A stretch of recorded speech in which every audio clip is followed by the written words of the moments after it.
I'm sipping, I'm sipping, I'm sipping, I'm sipping, I'm sipping, I'm sipping, I'm sipping, I'm sipping. Sipping, I'm sipping, I'm sipping, I'm sipping, I'm sipping, I'm sipping, I'm sipping, I'm sipping. I'm sipping, I'm sipping, I'm sipping, I'm sipping, I'm sipping, I'm sipping, I'm sipping. This is Sippin' with Sammie. I am Mr. Fly Shit Only, the one and only Sippin' with Sammie, Sam Malone, Barstool Rug. If you ain't sippin' with Sammie, you ain't sippin' right. Please get your fucking life together.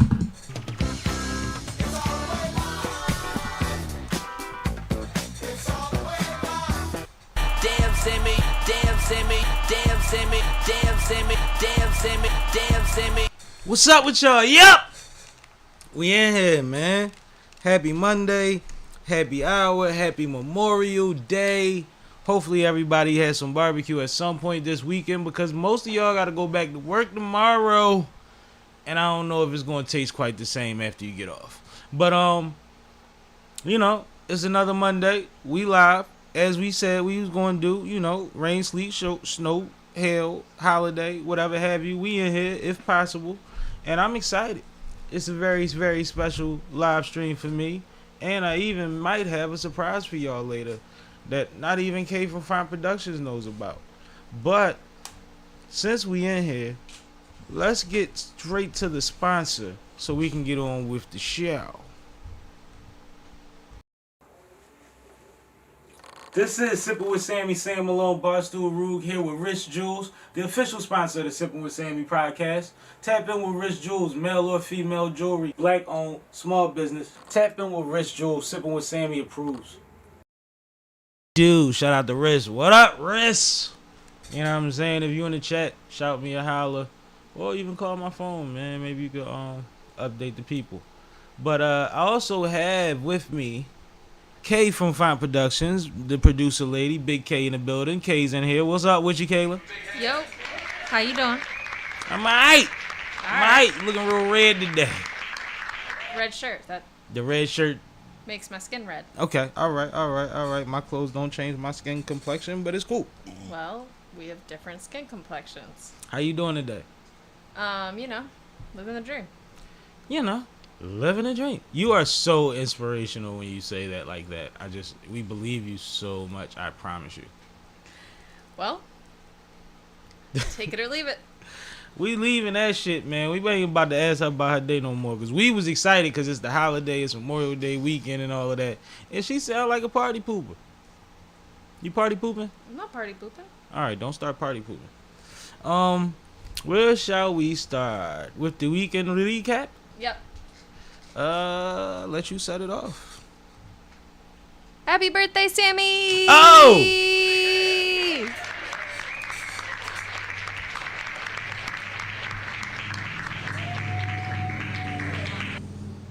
This weekend was the Sammie birthday weekend. Big 4-2. How's it feel? Same as 3 days ago, but actually, I'm lying. One thing that the advent of social media and the popularity of social media has afforded me is that everybody knows it's your birthday, and I really get a lot of love on my birthday. And I know a lot of people get their pages hit up and all of that, but my page gets tattooed crazy. My phone doesn't stop going. It's still going off of birthday wishes now as we record or stream, as I should say. But like the love is amazing, and it's just been dope. Like I guess like it's hard to talk about it without talking about the weekend, right? Yeah. So I guess you want to start with Friday? Sure, let's start with Friday. All right, let's start with Friday. So, Friday we had a little kickback situation at the crib for your birthday. Oh yeah. And it was lit. Definitely lit. Shout out to everybody that slid through. Actually, a little bigger crowd than I expected. But everybody ate good, drank good, watched the playoffs, laughed. I think we for something last minute, I think it was a great fucking time. I definitely felt the love that night too. I ain't gonna lie. I was in the by the time I got the fire started in the fire pit, nobody was here, so I had to sit there the whole time and watch it burn by myself. I was out there for a while, so I was just getting litter and litter. It was a great time. I had a great time. I'm glad it didn't rain. To be fair, people were here a good like 5 hours, so No, I mean, it's not like it was a short affair. Well, it was warm, so it wasn't even like, and when it was crowded, it wasn't like you gonna light it now. So I just wanted to still play, watch the fire. So I stayed up and watched it. But that's just one of my things anyway. That's kind of a vibe for me. So I enjoyed myself with that. Shout out to you and everybody else that was a part of making that evening special, which is crazy because that wasn't even my birthday yet. Nope. And then came Saturday. Then came Saturday. Wait, I gotta change my graphic. So on Saturday was the Urban Elegance Entrepreneur Awards, the celebration of Black excellence and brilliance that SippinWitSammie was an honoree at. This was another, yes, give him a big hand. This was another great event. Shout out to First Lady Tweet for putting this together. Concrete Moguls Magazine, and she really brought all the stars out under one roof, and it was a great turnout, great situation. What did you think? You got my speech? Give me a second. Let me send it, and then I'll pull it up. All right, yeah. I think that I always say about these type of events, whether it's award shows, in the formal sense, or one of these where everybody wins, it's always a great time and it's always a great idea to try to be in a building because you're surrounded by greatness and love and energy, and you networking by default because you're around people that are engaging and people are sharing stories or being introduced by their stories. And I think that just like everything that Tweet does overall anyway, this is just another example of why I love going to these things, why I love being invited, involved, honored, whatever have you. And of course I was honored, and I got my little 1 minute to give my speech, which was cool. But her introduction to me, even My bad. her introduction to me even doing that, not so much what she said, but the energy behind her words, and that's something that's really special about her. And I said that to Rel, that I was sitting next to at the event. Shout out to Whitney Hands and her husband Rel. And I was saying, everybody that she introduces, she does it in a different personal way, and I think that that's very unique and intentional. And a lot of hosts and people that are doing things like this have no idea how to do that in a real way and make it come across genuine, and Tweet kills that. So shout out to her again. Her birthday was yesterday or today, so happy birthday, Tweet. Yes, today. Happy birthday, Tweet. It's actually her birthday. That's crazy. And congratulations on everything, the new house, the event, a successful event, and just making your legacy stronger every time that you put something forward is really dope. But we're gonna get into my speech real quick, just for the people, because it's funny to me a little bit.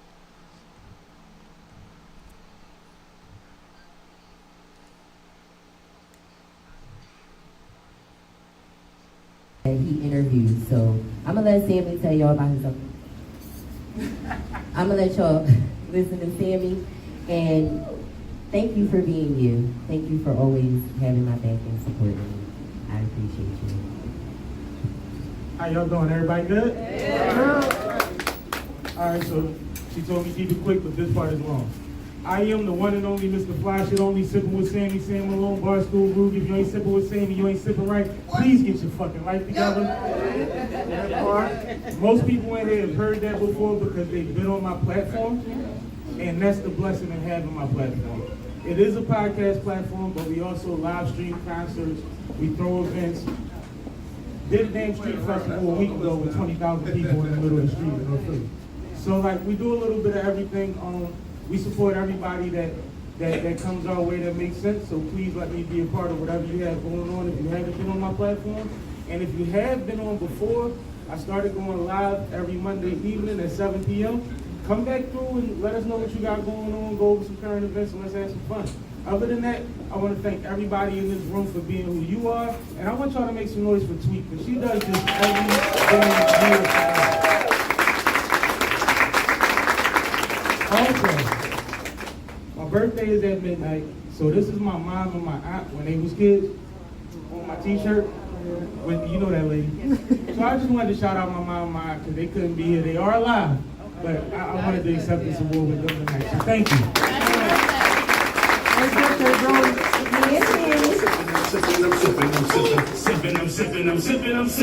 A pie. There you go. Yeah, so that was the speech. If you ever seen me accept an award before or be honored before, it's usual Sammie fashion. I try to keep it brief. I try to be honest and inviting, and not try to overthink it, because there's certain things that are certain moments that you're gonna have to give it up, like a real monologue type of speech. But sometimes this is one of those things where I do it quite a bit at this point, which is a blessing. So I always just want to be able to just keep the party going, make sure I get the information out there, and show that I'm appreciative. I don't need to make it about me in those moments, especially when, if y'all see at the beginning of my speech, right when she told me to talk, she whispered to me, "Keep it short." And that's why I laughed. But when she said she appreciate me, I said I appreciate you too, but you couldn't hear it in the mic. It looked like I just grabbed the mic and started talking. I'm just clarifying. But besides that, man, I had a great night. Shout out to everybody. My bestie was in there. Shelly Shell Williams, Robert J. Moore, Durag Day. You know what I mean? Like, so many. Del P, son of the 215. Already said Whitney Hands and her husband. Red Snapper. Go ahead. See Murder. See Murder, my guy, man. His Definitely wife. got a picture with him and my homie. Yo, shout out to them, man. And the Gas Radio. Saturday night podcast, Gas Station Radio was there. Salute to them, man. Definitely had a good time joking with them as usual. Did you say Kels? No, I didn't. I don't think. Kels. Yeah, shout out Kels, DJ Ni. Just like one of them rooms that everybody that was in there, I felt was very deserving of being in that room and being Lovely honored Lay in that Beats. way. Lovely Lay was there. Great to see her win and to see her give a great speech in her acceptance. Not win, but be honored and give a great speech. At her age, she has a lot more of those moments ahead of her, God willing. And it was just dope to see her progression to this point in such a short amount of time, and her handling the room and all of that. She was dope that day, man. It was good seeing Lay. I'm glad you mentioned Lay. And Pops. Absolutely. My OG. Holding it down. Son told him he looked like he's about to celebrate on that motherfucker, man. Pops be coming through smooth. He clean. Shout out to Pops. Always showing love, always giving game, always telling me about the next things that they have coming up and how I could be involved, and how they want me to be involved, and things like that. So Shout out to all the vendors too. dope vendors. We got some cakes. Yeah, what was There was some lock oil and a bunch of other stuff too. Yeah, the man. food sold out. Liquor Yeah. was flowing. Yeah, I bought a couple shots of the yak and got K a shot, and it was just enough to hold me over because I was already walking around with a brew. They was like, "Only you." That's right, y'all. I did a shot. Like, I knew y'all wasn't gonna have no beer. But after that, I shot past Jer's birthday event, networking event that he had at the Selfie Studio on Broad Street. Right. How was that? If you couldn't tell, I did not make it there. Yeah, K didn't make it. So the Selfie Studio, decent space. You know, I always go in with ideas and shit like, oh, we could use this. Decent crowd. Face, who, congratulations to him, he was actually honored at the ceremony before that. He was at the joint when I walked in, and he looked at me with the, oh shit, that's the boy, because clearly you couldn't miss me that night at the ceremony. No, definitely not. So I'm looking around, and I don't see Jerz. So then I go outside, I smoke, I chill, I smoke some more. I'm standing on Broad Street watching traffic, so I'm really like chilling. You know what I mean? But I'm out there by myself. There's a couple other niggas out there smoking behind me. It's a dude that's at the top of the subway singing like he crazy, and he not that old, he like young. He keeps singing and singing, and every time a bad chick walk past, he just break out of character and start shooting at him or saying something slick to him, and then he get frustrated and say something crazy and then start singing again. It was wild. I'm just sitting there like, this is crazy. Was he trying to make a buck? No, He was just saying. he's just out there off of whatever he was on. Okay. You know, so I'm taking in the sights, and I got a lot to look at, and then I'm looking like, man, it's getting a little late. I've been running around a lot. It's been a long last couple nights. I'm gonna make moves, so I never actually got to see Jers, right? Mhm. And shout out to Jers and happy birthday, my guy. I guess he made his grand entrance probably right after I left, just my luck.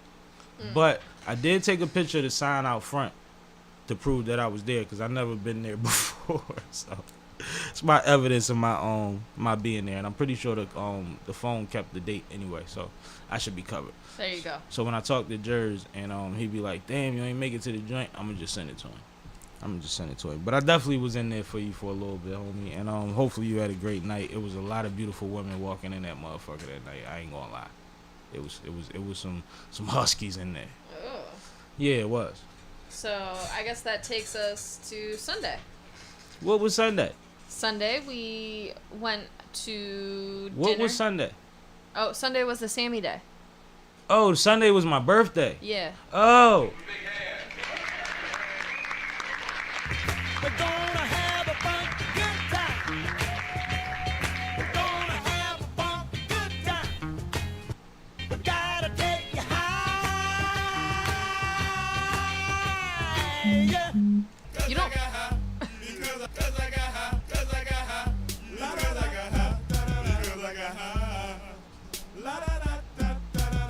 What were you saying? Yeah. So we went to dinner. Oh, shit. All right. I'm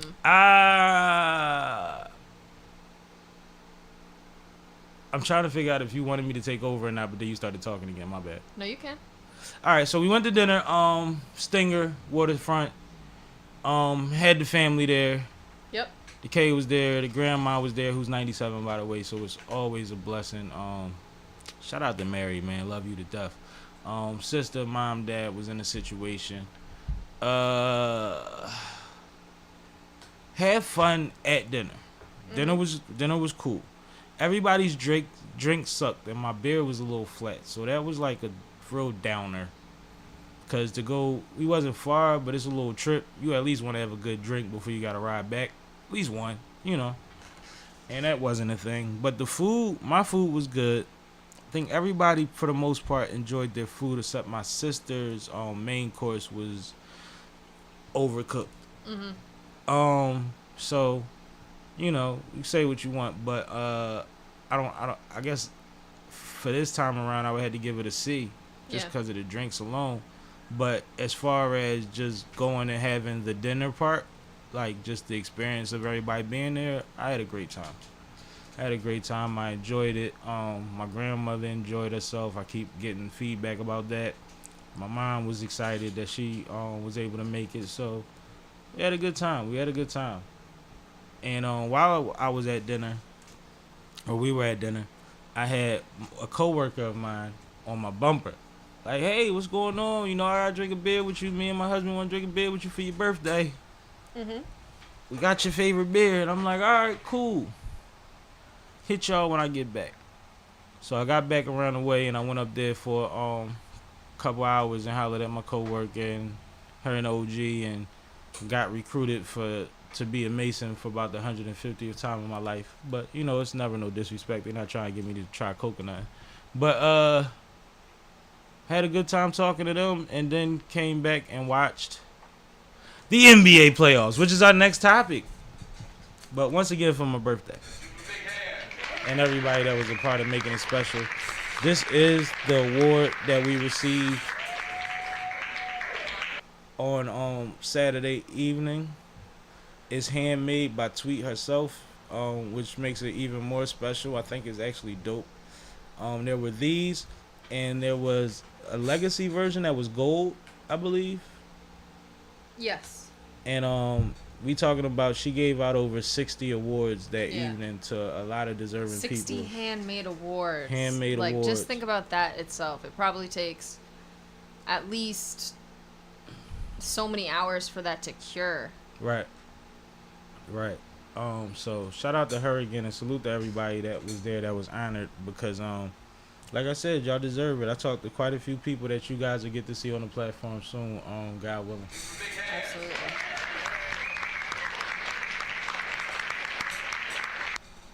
But All right. yeah, man, do your thing, man. So let's talk NBA playoffs. We are in the conference finals. So we have the Timberwolves versus the Mavericks, where the Mavericks lead the series 3-0. And then we have Boston Celtics versus the Pacers, where Boston leads the series 3-0. Yep. I gotta be honest, I don't have too much to say about NBA playoff basketball, considering these series. I think these series are basically decided, and we can almost go on to discuss the Mavericks versus the Celtics. But before we do, what do you think? I think two things. The Mavericks versus the Timberwolves, right? Yeah. Series. Somehow for it to be 3-0, every game is exciting. I can't Yes. lie. Every night Yes. it's freaking exciting. And it's like, how is this looking like it's going towards a sweep, or they could probably get one at the max, and I'm still hyped during the games. I might not be But- hyped to watch the game, but once it start, the game be lit. But if you remember what I said right before, the Mavericks always play to the ability or just above of who they're playing against. So they always make the games exciting, but it doesn't change the fact that at the end of the day, if you look at the percentages and everything that's going on, they're dominating. But they're winning by game-winning shots. Yes. Like, this is last-second things, overtime and stuff like that. And for Halliburton to be out, that last Indiana-Boston game was off the hook. It was. I have That to was give them credit crazy. there. That was the best game of the series, and he down. Yeah. They was playing like their back was against the wall, and I mean, you see they still couldn't get it done, but I think it's something to be said about the excitement of the playoffs, even when these series start looking lopsided and you still are hyped to watch the next night's games. Like, I think that's fire. I've been still enjoying myself, but we can move on from them specifically and get into some other sports related things that we got up here. But shout out to the NBA, man. I'm having a great time. As always, gotta love May basketball. What, man? As soon as March Madness start, I am a happy kid until well after my birthday. You don't understand. This is just tradition for me. Like, it's like a rollout for my birthday. It's dope. All right, so in other sports news, Ryan Garcia again tested positive. What does this mean to you, Sam? I think that sadly, before the fight, we was worried about him. Yeah, big concerns about his mental health, right? Since finding out about this and the way that he's dealt with it, meaning, I don't even know, he basically said he don't even know how to spell PED. I wouldn't know where to get it from. It doesn't make any sense. Or it was only a little bit of my system, so maybe I had a milkshake that had some PED in it. You know what I mean? Like, it's just like a lot of like playing with our intelligence. And that was after the first test came back. After the second one, I think it's pretty much confirmed that somebody cheated. And whether it's you or your camp, and 9 times out of 10, when it's something being physically done to you and the way that the PEDs actually affect you when you're cutting weight and or against when you don't have them, you would know the difference.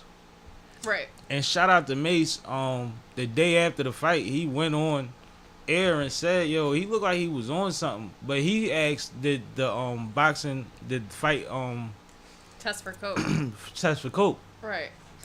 Come to find out, it was just some roid rage energy or something. Like, we just was giving him too much of the benefit of the doubt. So it's really, really sad. it kills the Devin Haney rematch. Yeah. Kills that. I watched Bill Haney on It Is What It Is today talking about how they feel cheated, and 9 times out of 10 they got a civil case. Yeah. One of the bright sides on the Haney side of the fight is Bill said that, you know, when you're a fighter of a certain level, you get a percentage of the gate, which is the door, but it's bigger, so it's a gate. And you get a percentage of the pay-per-views. And he said that they made enough money off of this fight that Devin will get paid the rest of his life from that fight. Now, the ratio and how much that is, but I'm sure it's nothing to sneeze at. And when I say, I'm sure overall it's huge, I don't know how that breaks down over time is what I'm saying. But I think that's a positive. I think that we seen him fight and keep getting up and not going out on a canvas. You know, we saw some positive things out of Haney in a fight that we finding out that his opponent had an unfair advantage in. So I think that it does a good job of opening him back up to the big fights that we were hoping he could get, like the Tanks and stuff like that.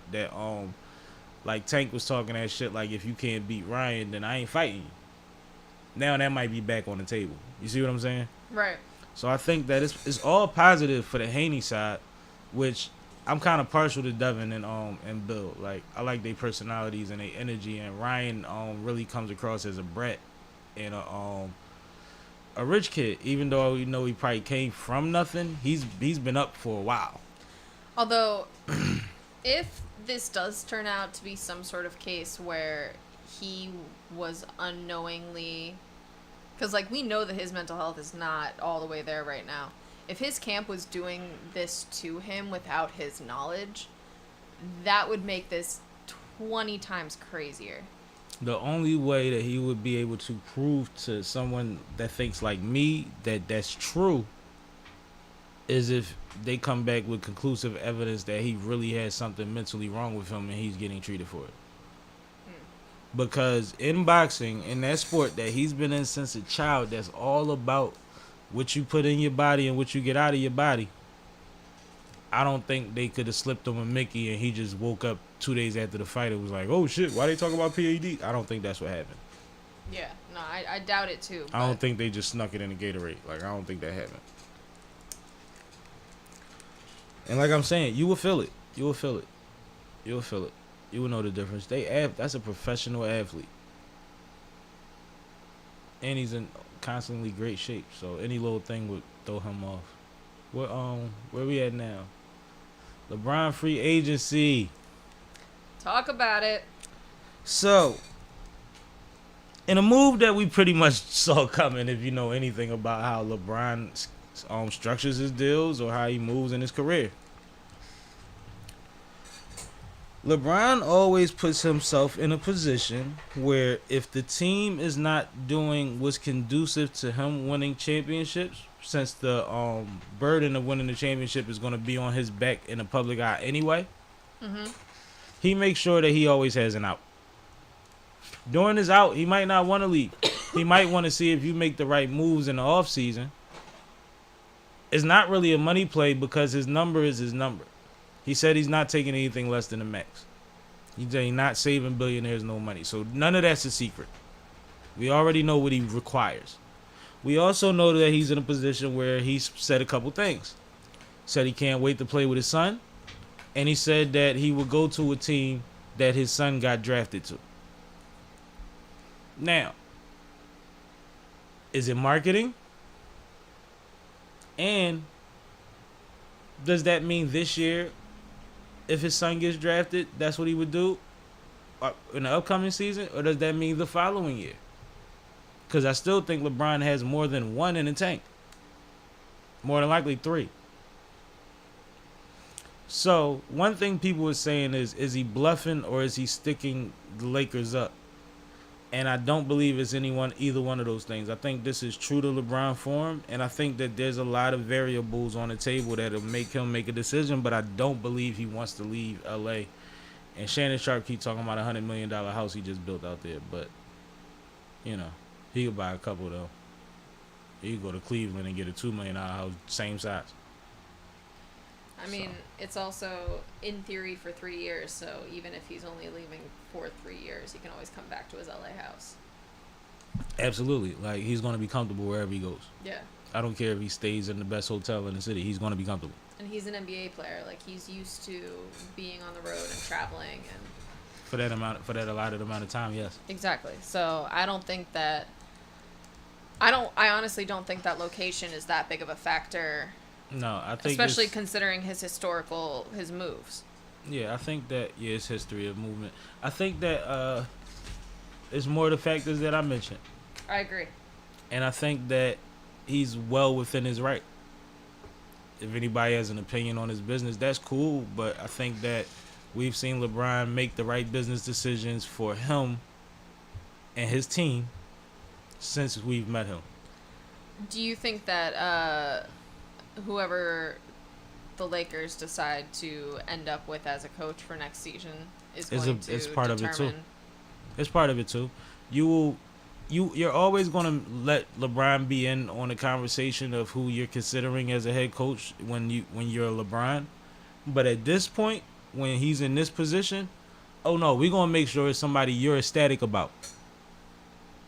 Not just somebody that you cool, like, all right, that might work. No, we want you to be excited Right. so that you lock back in. It's part of it because at the same time, and we know how coaching goes.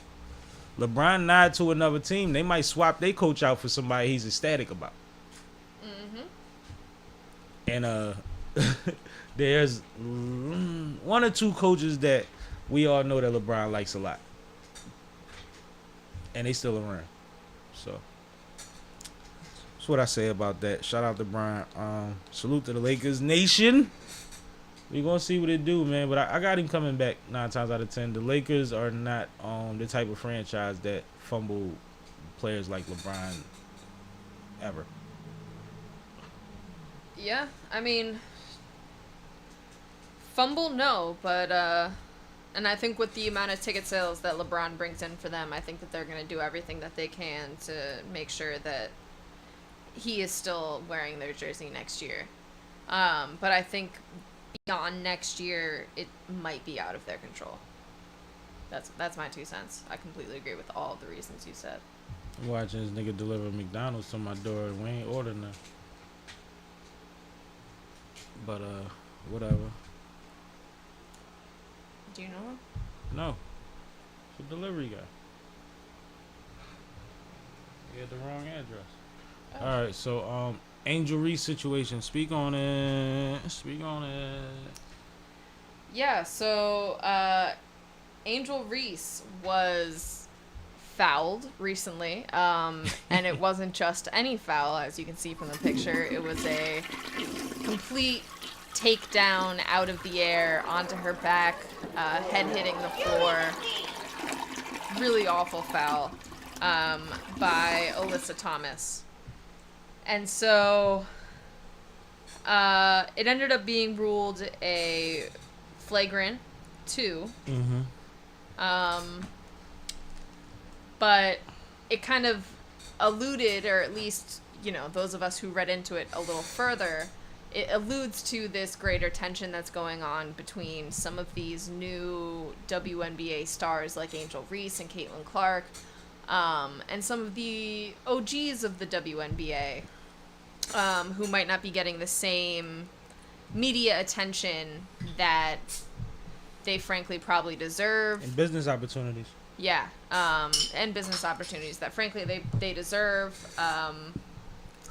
but have never seen, because this is one of the first years that WNBA is really having the national media spotlight the way There's that a it surge is. going on, man. It's happening. But you know what's funny? And I just thought about it just now. It's very reminiscent of the transition of the NBA. When Mike and them came in, you know how we always talk about how hard Detroit and New York and them used to foul, and how Mike was getting his ass whooped and all of that shit? It was the same thing. He got his own shoe. He get to travel with his whole fucking family if he want. They all on a plane. Like, Mike was getting away with stuff that motherfuckers wasn't doing before him. And he was resented for it. And the fact that it was just a go that he's going to get 30 on me. on us. Oh, and he's going to be in the postseason. Like, come on, man. They was hating too. And I think that is very similar. But shout out to Angel. I loved how she handled it. Like, for Angel to be that Baltimore girl that says she grew up playing rough with the boys and all of that stuff, she wasn't complaining. She said it's basketball. She said it's a hard foul. It's basketball. They going to be hard on me. It's a given. It is what it is. She ain't tripping. And she going to clothesline Shorty next time they play. You already know. And we going to love to see it. She might give her a hard hit. Throw out a whole, you know what I mean? It's going to be nice. We going to have fun. We going to put them side by side on social media. Right? Right. But I do think that it was a flagrant. For sure a flagrant foul. Intention plays a lot into the levels of these fouls. And I just think that that was blatant, which is considered flagrant, right? Right. And like I said, I like how Angel handled it. And like I've heard a few people say about these young star athletes and like Hollywood stars and stuff like that. Be careful what side of history you on when they on their rides, because the industry will push you out to protect them. You may be expendable. True. Be careful, because it's big bags coming behind Angel and Caitlyn, and y'all are whooping their ass. True. And if you are still trying to get the kind of money or the kind of opportunities that they have, don't blow it by getting yourself slid out the back door. It happens to athletes all the time. All the time. All the time. Be very careful. Be very careful how you treat these young up and coming stars. Trust me. And they won't have to say anything. There'll be people, layers of people protecting them. I mean, they'll find out 20 years later that happened for them. It happens all the time. My bad, got a little serious. Still a birthday pie, I mean. We're gonna have a fun good time. My bad. All right. Hold up, wait a minute. Hold up. And our last sports topic for today, the future of inside the NBA. So, those of you who have not noticed, yes, let's start there.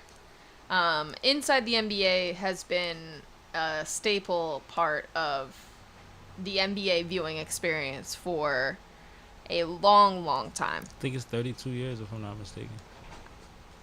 That sounds about right. Oh, the sign's falling. Go ahead. So recently, so at the end of this coming year, so not this current season that we're in, but the next season, the NBA's contract with TNT will expire, and the rights for NBA broadcast will be available to basically the highest bidder. As of yet, there has been no announcements as far as who those rights will end up going to, but there's a lot of speculation that NBC is going to end up coming out on top of TNT, and ultimately end the run of TNT NBA basketball. With that, a lot of folks are speculating that Inside the NBA, TNT's host show, will no longer continue. Again, no announcements from TNT have been made as to the fate of what Inside the NBA will be, but each of the different commentators and hosts have, put their own speculation on it and brainstormed different options to continue the show or, even just move on to different opportunities. So, Sam, what are your thoughts on this and what Inside the NBA means to the culture? Let's start with what they mean first, right? Inside the NBA is not one of the best sports shows ever. It is one of the best television shows ever and one of the longest running shows ever that consistently got better, more consistent, and more interesting. Like, a lot of sports fans, most sports fans stay up past bedtime because they got to go to work the next day to watch these sporting events. You stay up an extra hour or two past the game being over, whether it's your favorite team or not, just to watch Ernie, Kenny, Shaq, and Charles. And they foolishness and the interviews that they have exclusively, or the people that they're able to bring on set, or the antics that Chuck is a part of, or Shaq is pulling, or watching Kenny jog to the board. Like, all of these things this is good television. I always talk about people not understanding when they're just being entertained. You know?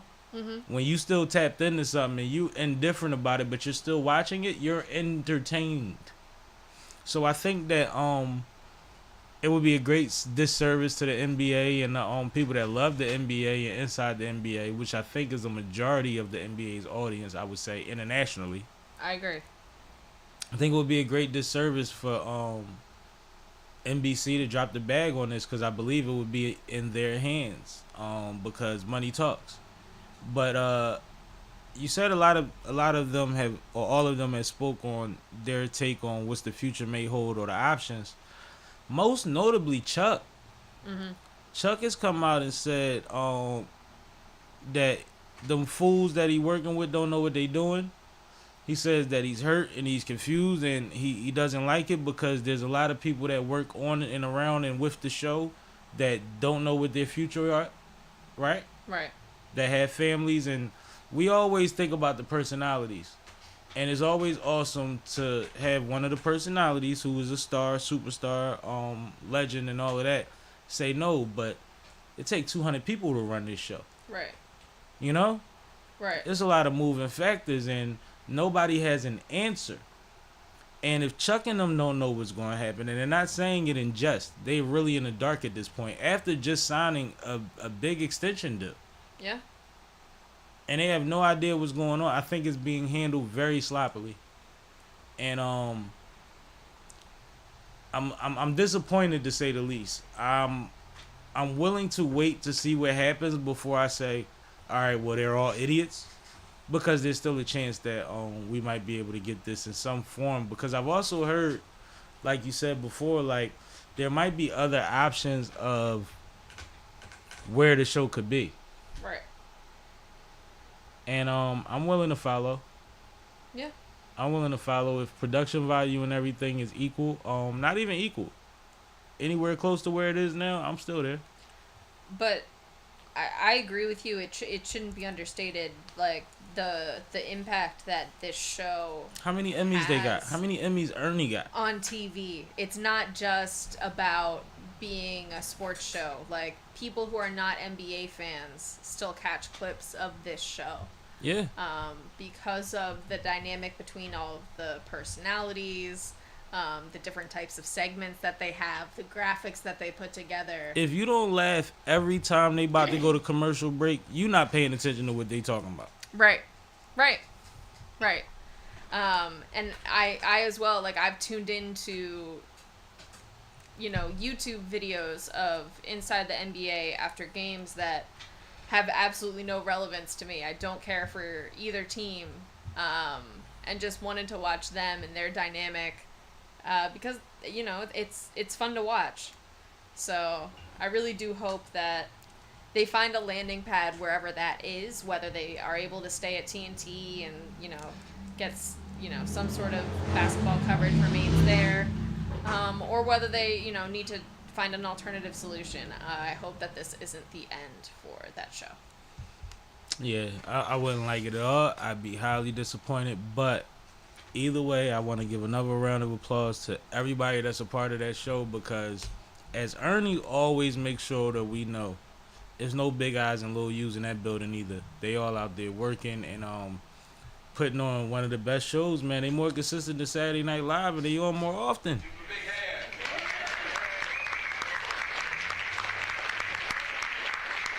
I'm just saying. My bad. Absolutely correct. Well deserved. Well deserved, man. Shout out to everybody. Even if y'all don't come back, we appreciate it, y'all, man. This 100%. Y'all put everything y'all could into that situation, and we appreciate that. Yeah. And shout out to their production team once again, because Always they've about been the production so revolutionary on the production side, and just the things that they do are so creative. team. When they so. got to the new space and had all the new, I was like, oh, I know this about to go, Yeah. and it went crazy. Yeah, and the little gimmicks that they play on the personality is like it's man. the dynamic that production plays in their show as if it's almost a character in and of themselves. Like, I love that. Yeah, that's why we know so many of the production people name. Yep. It's crazy. All right, so moving into some hip hop news. Oh, hip hop news. Hold on, wait a minute. Y'all thought I was finished? So we talked last week about the Diddy video dropping and some of the folks who had reactions to it. Did it? Oh. Well, so there's been some further fallout from the video that has honestly sent some strays other people's way. So one of the people who reacted to the video was Joe Budden.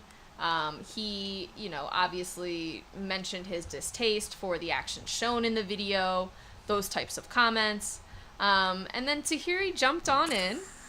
Of course. And, said her two-piece and said that, it's ironic that Joey is saying these things because she remembers, and I'm paraphrasing here, but she remembers being thrown down the stairs by him in some sort of altercation of his own.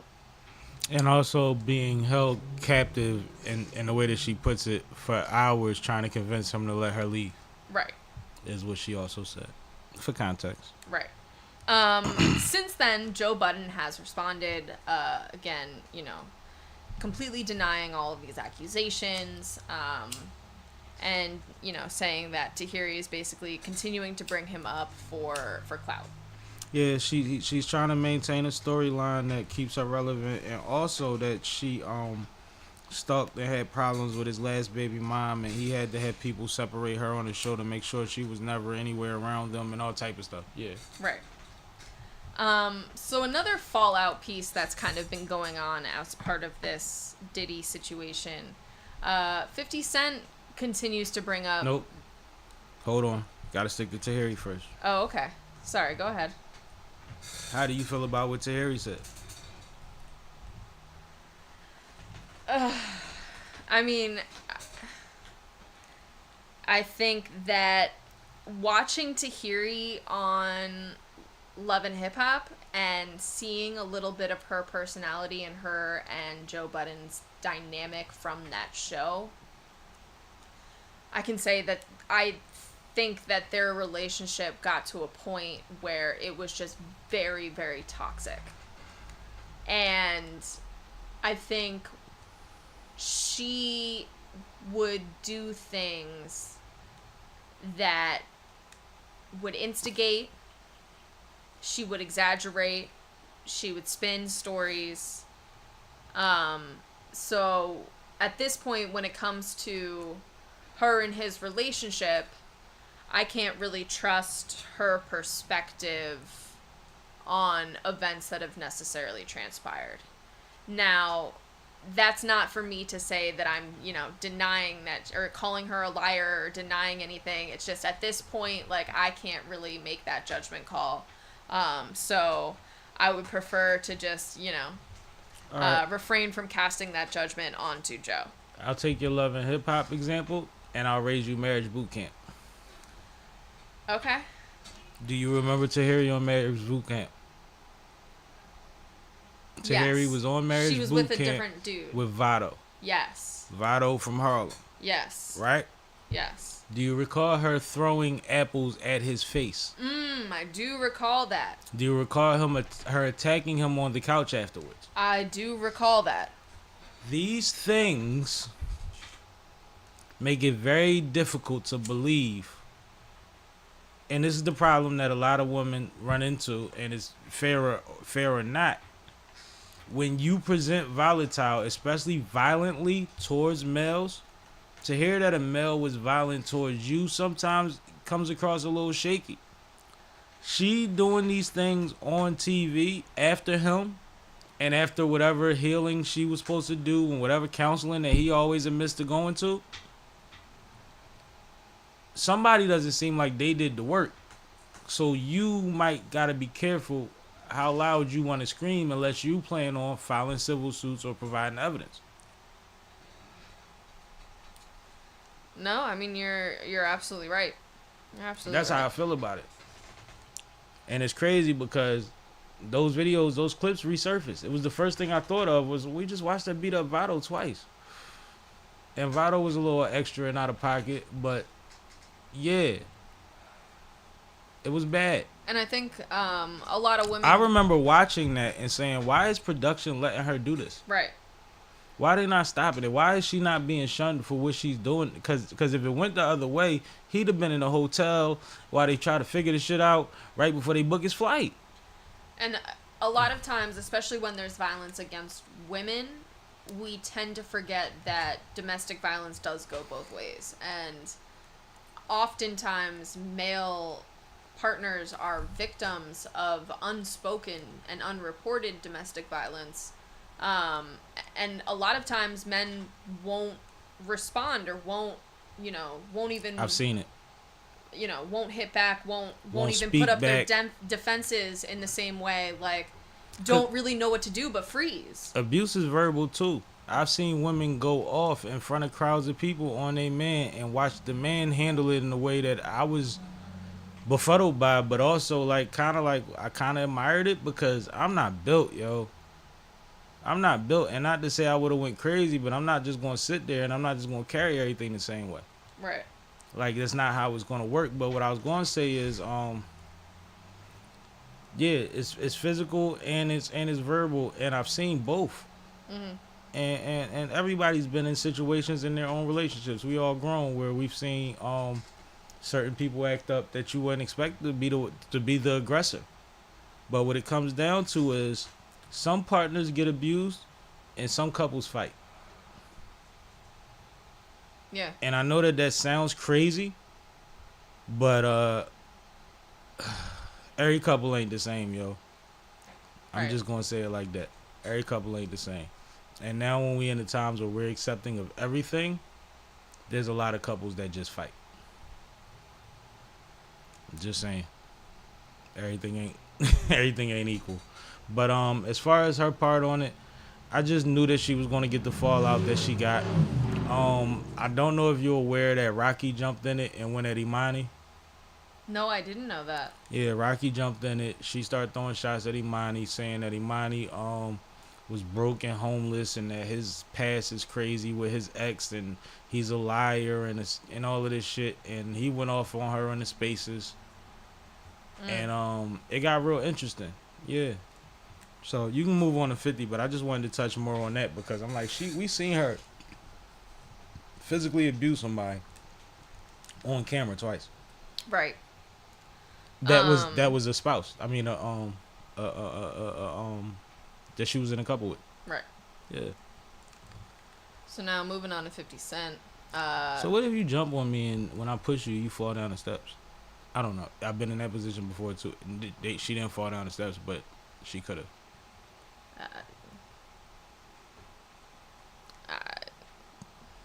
That's what we start thinking when we think about Tahiri now. Right. Right. Go ahead. So, 50 Cent has been trolling this entire debacle going down with Diddy, of course. For the last 15 years. So this is nothing new, but recently he has also been dragging Jay-Z into it. Mm-hmm. Leave my uncle alone. Wondering where Jay-Z is, why Jay-Z hasn't made a statement about all of these Diddy accusations, because Diddy and Jay-Z are well-known friends. And everybody knows that Jay-Z goes to these parties that Diddy has. He's also relying on public perception. He knows exactly why Jay-Z isn't saying anything. He's relying on the fact that y'all are going to believe that Jay-Z is supposed to say something based on the fact that he understands what Jay-Z is tied to and affiliated with and represents and knows that Jay-Z can't defend this man right now. Right. That's one thing you got to know about 50. He art of war all the way. Right.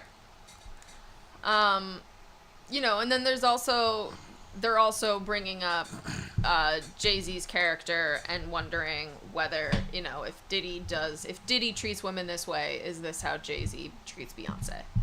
Wow. Yeah, no, they I've seen headlines, they're taking it that far. I thought the young boy was the reach guy. This is crazy. So, me personally, I completely agree. I think that all of that is a complete reach. You are not necessarily the character of the people that you associate with, especially when those are people that you associate with not just on a personal level, but also on a business level. And do you think that Jay-Z treated Ashley and Amber the same way that he fucking treats Beyonce? Like, even if he was somebody that was womanizing, perhaps, which is, it's not a crime, right? Right. Even if he was somebody that had arrogant or bad endings to relationships, the girls had bad taste in their mouth that wasn't based on anything legal, then do you think that he carried on those same shenanigans with Beyonce? No. So why are we worried about Beyonce? That's the weirdest reach ever.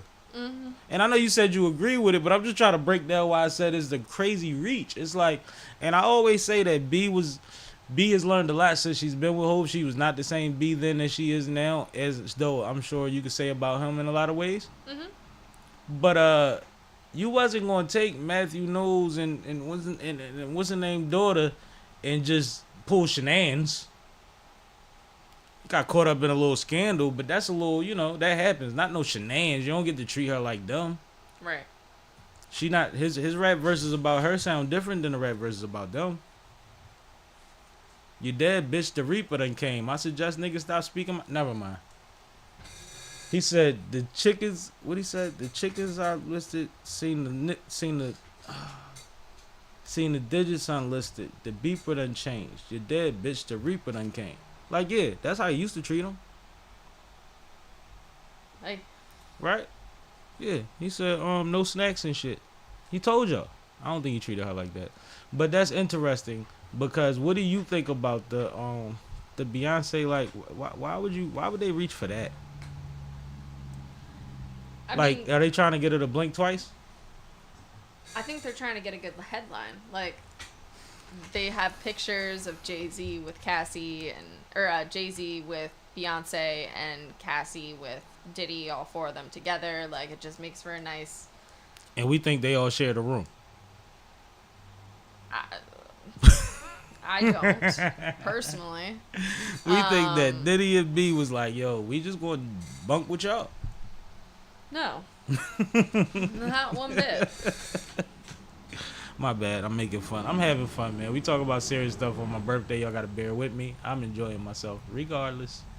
But I also just think it's interesting that there is so much fallout that comes from these reactions to Diddy in general. Like, these are just two instances that I'm specifically bringing up, but there were plenty of other stories, plenty of other names, plenty of folks who reacted that then got caught up themselves in, reiterations of past accusations. You got Freddie going crazy. Gene Dill been going crazy. Now he turned up. They getting him on every day now to talk about everything that happened. You got the other security guard that said that he helped Cassie in the one instance, and people are questioning him. And you got her reacting. She actually did thank people and speak to it. Like, it's a lot going on, man. Yeah. It's a lot going on, but a lot of what's being alleged is really mobster abuse of power things. Like, they're not even like rational. It's like, why did you do that? Why would you do that? Why would that make sense? What's exciting about that? Why would you put yourself out there like that? Like, it just don't make sense. It's like we starting to feel like this man was the guy the whole time right in front of our face. Right. Like, a lot was going on. Yep. More than just one person car got blown up, I'm sure. Like, that's wild, yo. Yep. And as always, if you are a victim, you in our prayers, man, and well wishes. But If you are an accessory, lawyer up and start praying. I guess would be the best way to handle that, right? Mm-hmm.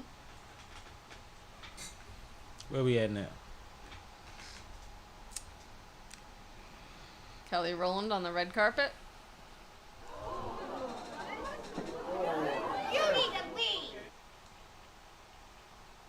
Who upset Kelly? Who did something to the princess? Y'all know y'all not allowed to fuck with Kelly, right? Like, you know that, right? Get down on the ground. Like, you're not allowed. Like, Kelly has never passed gas in her life. You are not better than her. My bad, go ahead, get into the report. This is Kelly Rowland. Kelly been looking like the same Kelly. Kelly looked better every year Oh my god. since we met her. She had to remind y'all in that Nelly video. Need you. My bad. So, Kelly Rowland was at a film festival red carpet in France. This Cannes? Yeah, Cannes. Cannes Film Festival. And she had a visible confrontation with a female security officer as she made her way up the steps into the palace. So the security officer didn't have an earpiece. There wasn't nobody to tell her, like, that's Miss Rowland. Leave her the fuck be. I guess not. Okay. She was all red team go, red team go. Apparently. So, from my understanding, Kelly was posing, and the female security guard tried to kind of rush her along, and Kelly did not like that. So, She gave it a brush. yeah. She gave it a brush. And then she told her, hey, listen here. I know what I'm doing. I do this.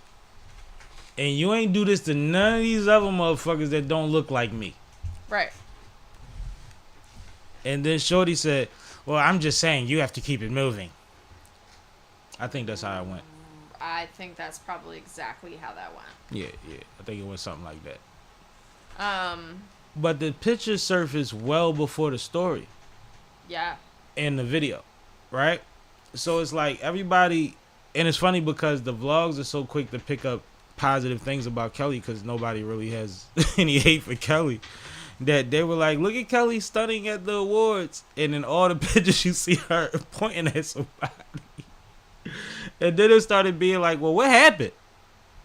And then, of course, you know, as was due to happen anyway, I'm sure, if anything, it probably got it out an hour earlier than it was coming out. But it's never good to see her look uncomfortable at something where she's being luxurious and offering her Kelly Rowland energy to y'all event. That's all I'm saying. What's your thoughts? No, I mean, I think that it's unfortunate that this picture exists. That's plain and simple. It's unfortunate that this happened to her, that she has to deal with the fact that this picture now exists because, you know, people can spin their own narratives from it. But And she commented too. She said she stood her ground. Yeah, but we all know that, like, She said, I stood my ground and she stood hers. France also does not treat celebrities the way that we do. Yes. They do not have the same type of celebritydom that we do here in America. And on top of that, they also have a history of racism as a country. That's still very prevalent today with the way that their immigration laws are set up. So I think that, you know, you also need to put those two lenses on top of this interaction to, like, really completely understand where Kelly Rowland is coming from. So I don't think that she was, you know, again, I didn't watch the entire video, so I don't know exactly what transpired, but I don't think that she was in the wrong or out of place for what she did. I think that you're absolutely right. She was just standing her ground and, you know, making sure that she got the respect she deserves. I think she handled it with class. And then I think, you know, when you nudge me and I say, excuse me, and then you push me, I'm saying, well, what's going on, right? Mhm. And I think it was one of those type of situations, and I'm using nudge and push figuratively, but it's actually very relevant to the situation. But before we go, what do you think about her attire? The dress, the necklace. The necklace looked dope to me. I don't know. Oh, it's Kelly Rowland. She always hair rocks color. a red carpet. She's always one of the best dressed. Like if nothing else, like one of her many hats that she can wear is being a fashion icon at this point. So, she always looks amazing. Yeah, I think she body shit.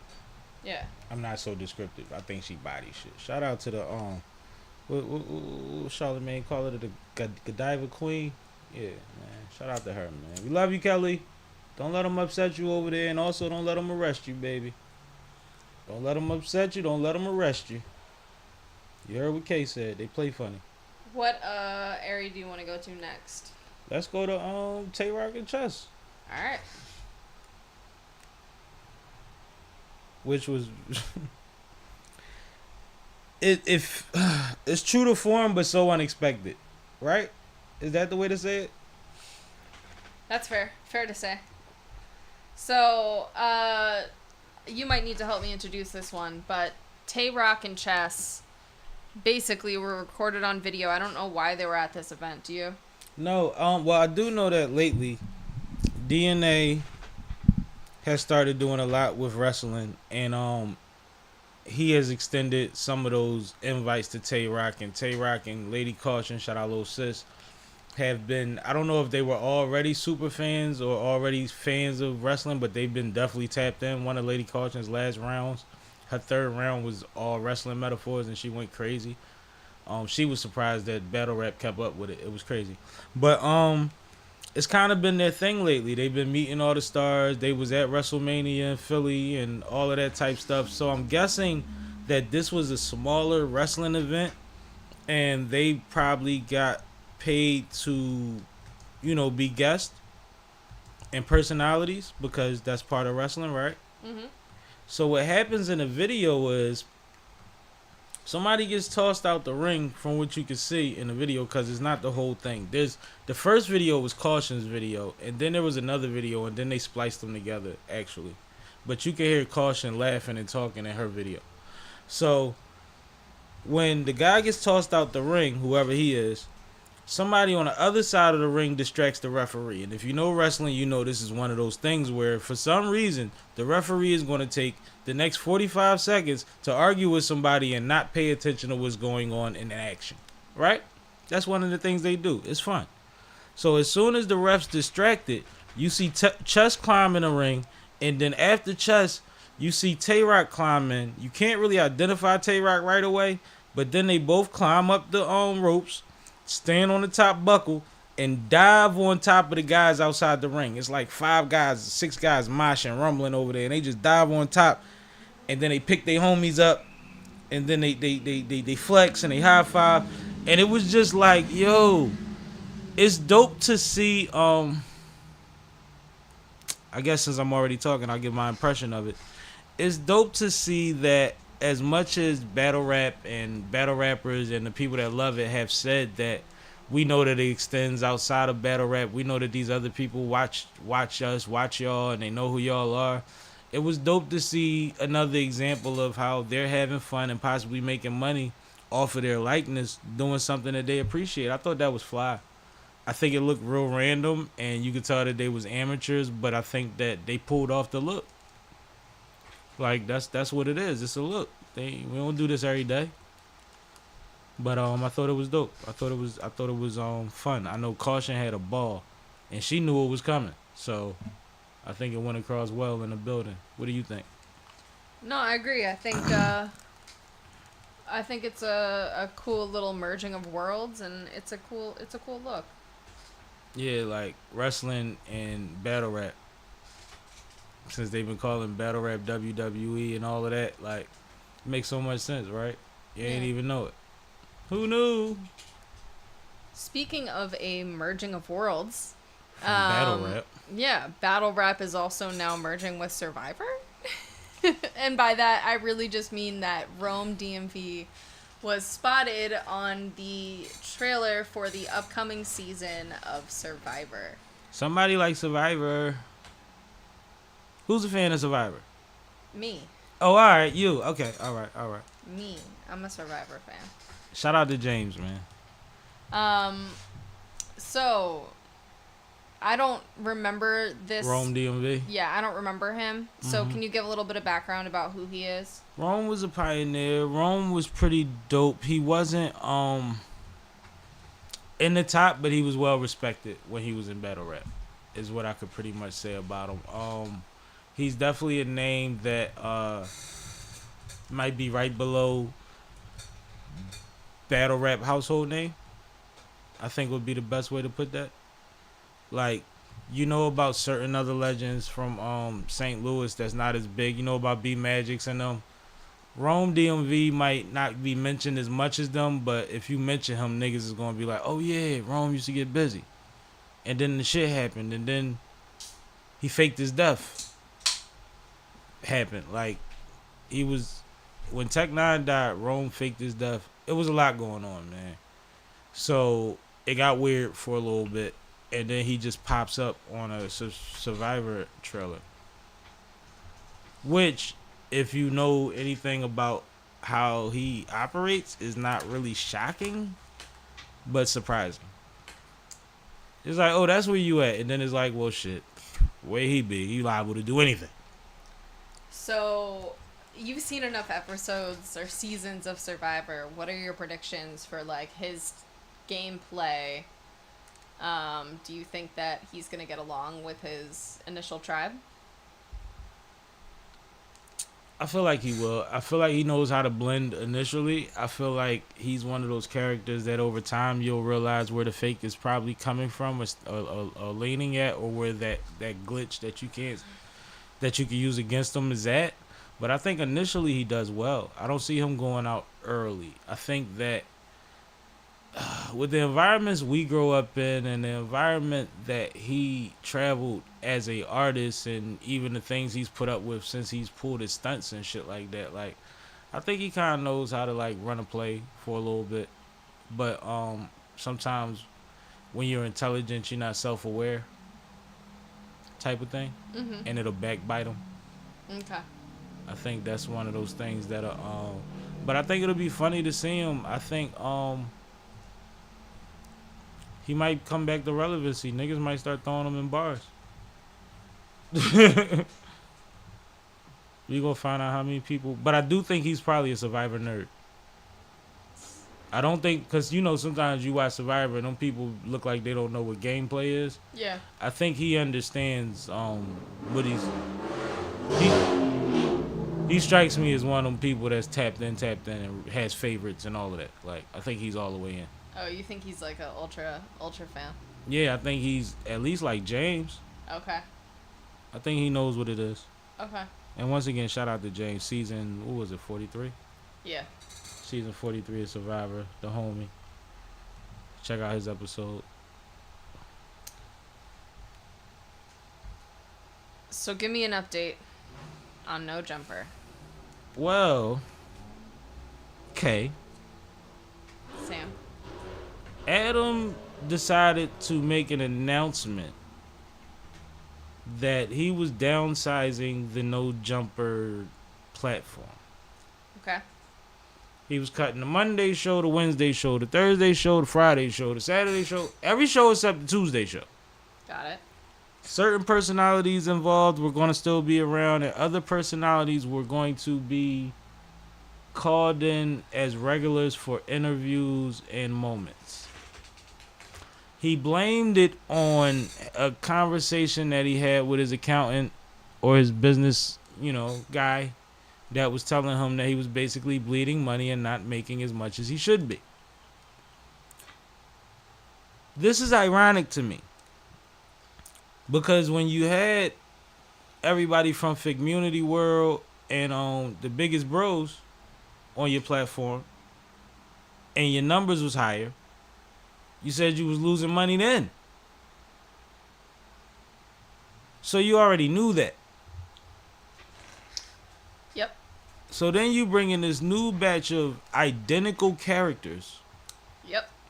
with less energy, less clout, and less of the right momentum. Yep. A lot of negative momentum around them, but none of the stuff that's endearing to people is really going on anymore over there. And then everything tapers off drastically. Yep. But in your speech, you're saying, my Snapchat goes crazy. I make so much on Snapchat, I don't even know why I'm on YouTube. Stuff like that. Which means that, legitly, you can still float whatever you want to do. At least more than 2 shows that you're talking about keeping up with. But ultimately, the reason that all this bad business has been going on is because you've been trying to keep up with AD and T-Rail and House Phone and Duno. So you took on the losses intentionally, and now it's time to just let everybody go because you no longer need them. They're not useful, and a lot of them have been seen on the other channels recently within the last couple weeks. A lot of no jumper personalities is pulling up on AD and Pun and T-Rail and having great streams with them. And ironically, a lot of them just got they water cut off. It's crazy. It's crazy. Interesting.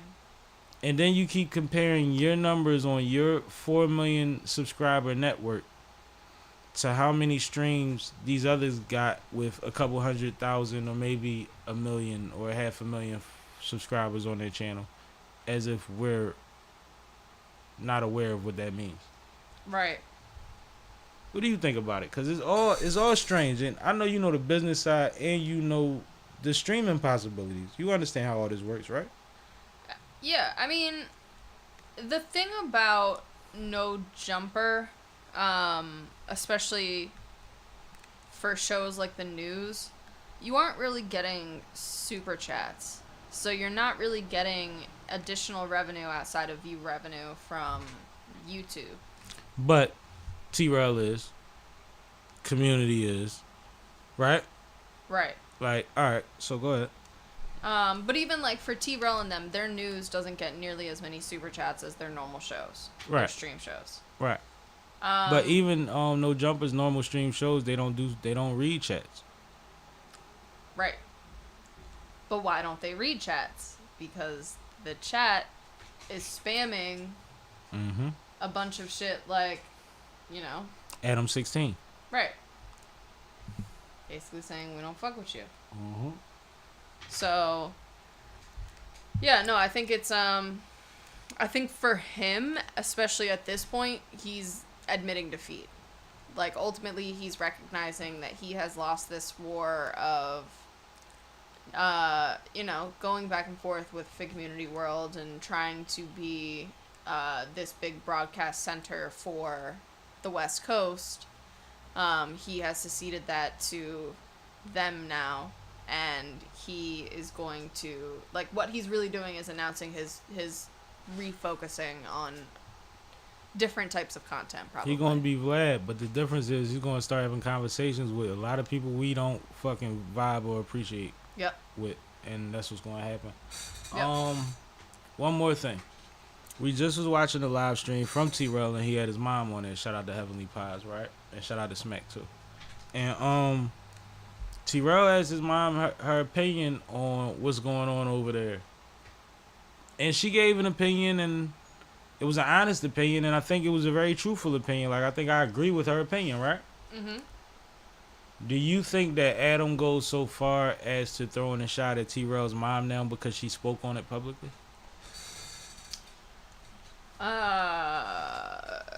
With the opinion that she gave, no. All right.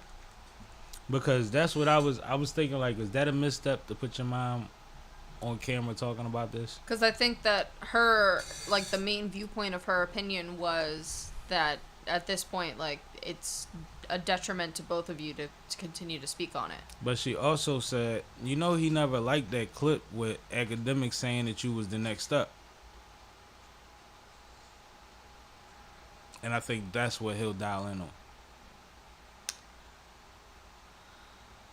You might didn't hear that part. I don't know that I did, but maybe. But I don't think it's beneath him to do it. no, I don't think it's beneath him. I don't think it would be outside of his character. None of that. But I hope he doesn't. Yeah, man. Leave Heavenly Pies alone, man. I hope this is the end of the back and forth, and No Jumper just finds a new lane. I hope everybody but Adam do good. Yeah, That's how I feel. That's how I feel. fair to say. Fair to say. Fair to say. Fuck out of here, Adam. It's like, no. Next up on the docket is something that the world was not expecting to happen, But needed. but was so necessary in the culture, man. This was a pleasant surprise, and about 30 seconds into the realization of what was going on, I saw something so much bigger, because their chemistry, their energy, their knowledge of how to feed off of another hyper energy shows. Like, it was like you'd thought it you thought it was rehearsed at some points. It was ultimate improv going on in there. But let's do this first.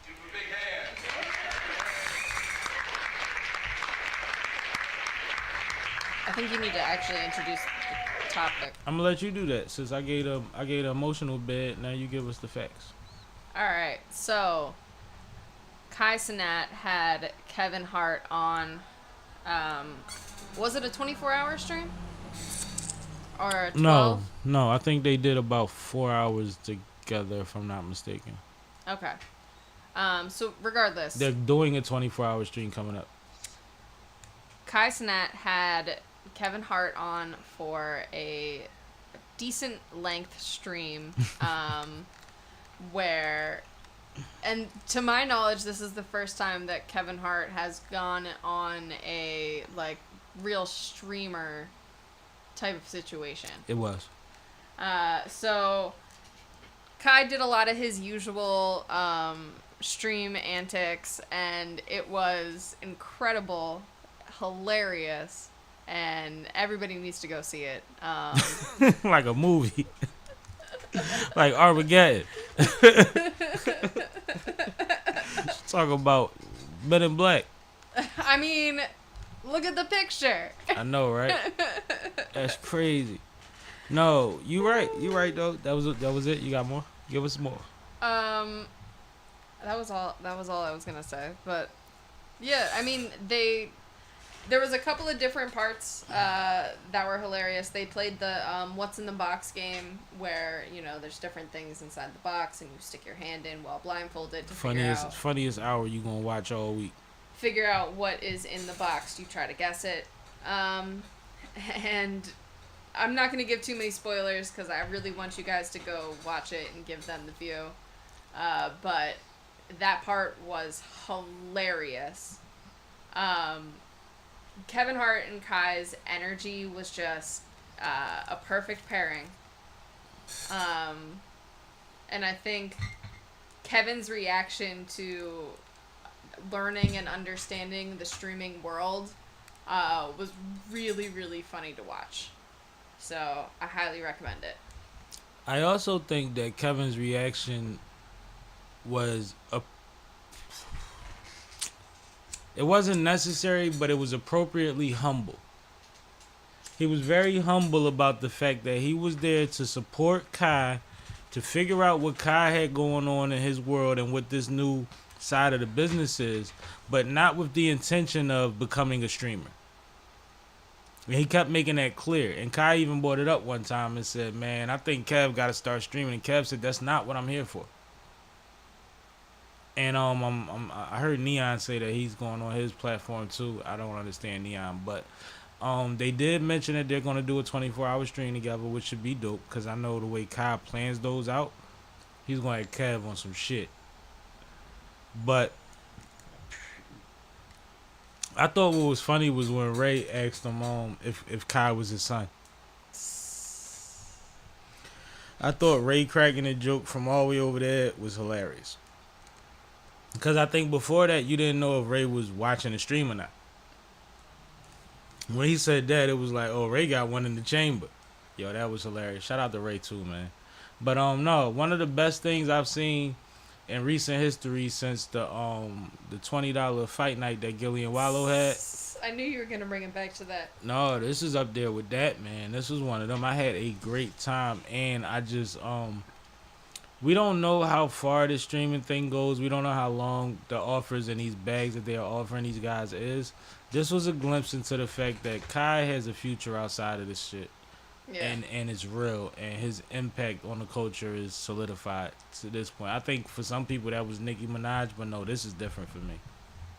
This is different because I know how Kev is going to carry it and how he's going to lend tutelage to that young man to make sure that he's in a better position than him by the time he's his age. I think that'll be awesome. I think it'll be awesome. And I think we really take away from Kai's comedic chops. Kai is actually he got a lot of comedian in it, I think. I agree. Kai could, matter of fact, that's who Saturday Night Live need. Go get Kai. Let him improv. I think that'll be fire. My surprise is late. Maybe it's not going to happen. Oh. Just checking my messages.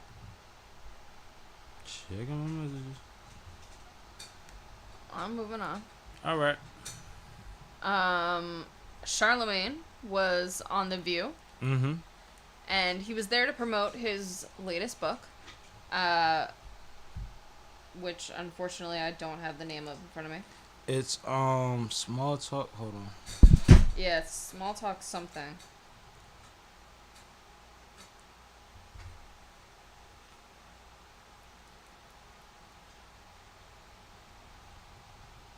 It's Get Honest or Die Lying.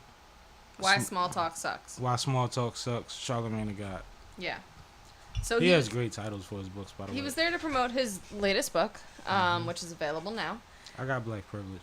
But, of course, because he was on The View, things went a little left. The host started asking him about his political views and why he said that he will not come out and specifically endorse a candidate in this year's election. So Charlemagne's response was, he talks a lot about policy. He talks a lot about local elections. He talks a lot about politics and political process and getting involved in political process in a multitude of other ways. So he does not need to specifically endorse one particular candidate. But he also doesn't recommend that you vote for somebody that doesn't care about and tried to overthrow democracy. Precisely. Which I thought was a great answer. But, of course, the ladies continued to push. And overall, that ended up becoming the headline from the interview, instead of the focus being on the book that was just dropped. Absolutely. So, my first question for you, Sam, what did you think about the fact that was a topic of conversation in this interview? And it felt like, I don't know if I saw the entire interview or not, but it felt like it was very early on in the conversation. I think that Charlemagne has done the CNNs and all of the MSNBCs and the late night show he had that he took over from what's the name, the political joint. Like Charlemagne, and on the radio, he offers a lot of input on politics. So I'm not surprised that when somebody has him, Charla is an A at the end. When somebody has him on their platform, that they would be interested on his political takes, and they base the question off of something that he said about politics or his political speech that he's going to talk about this year. He said that himself publicly. So I wasn't shocked that they asked him. I was very I respected a lot how he responded to it, and I thought that he had given enough and a good enough response that they could say, you know what, all right, fine. But more than once, they tried to pressure him to say he's going to endorse Biden. And I thought it was in bad taste when it got to the point where he said, you know, I seen y'all do this before to my brother Killer Mike, right? Mm-hmm. And Killer Mike gave you this example, this example, this example, this example, and this, that, and the third. And I said this, that, and the third. And y'all still want us to say the thing. I think when he said that, it should have been, you know what I mean? Fall back, cool, transition. Let's go somewhere else. I think doing it after he stated that, meaning that he already was prepared for the situation and wasn't going to budge on it, and he was doing it respectfully and giving honor to the fact that he watches y'all platform and respects the man that y'all did it to. I think it was time to figure out another way to go about that conversation. I think it showed it showed what I see out of a lot of personalities, where you try so hard to double down on where you stand that you're not listening to what the person that you're talking to is already allowing you and not willing to push past. Like, you're not going to change my point of view, and you're not going to reword this question in a way that's going to make me say the thing that I'm intentionally not saying. Right. I'm a professional too. Right. I've been doing this at a high level for a long time too. So I think that, because I mean, the same thing that Charlamagne says about the stuff that they ask people on the Breakfast Club, he tells people how to answer things that they don't want to answer. True. You think you're going to catch him slipping, or you think that he's wrong for his position? That is one man with a big voice, and he said that he uses his voice to tell you not to vote for the guy with 80 plus charges. Y'all say it's only one other option. What if everybody votes for everybody but him? Is it still only one other option? If y'all all hate his main opponent anyway, we might be able to raise some other options. But everybody's sticking to their party. Anyway, yeah, I thought it was sad to see, and I thought that with the relationship that he has with a couple of those women on that panel, mainly Whoopi, that it was a little extra once it got to that point. That's what I think. I completely agree. But I think he handled it well. Yeah. I mean, like you said, Charlamagne is a professional, especially at this point in his career where he's at, and especially how he's transitioned himself and his public persona in recent years. You know, he knows better than to fall for those types of traps, especially when he, like you said, he's deliberately trying to avoid certain language. So And we're telling the people that are running for these positions to earn our vote and our support. Mm-hmm. If they're not doing anything to earn the support, then why am I by name on such a large scale endorsing this to millions of people that follow some of what I say? And right. That's dangerous.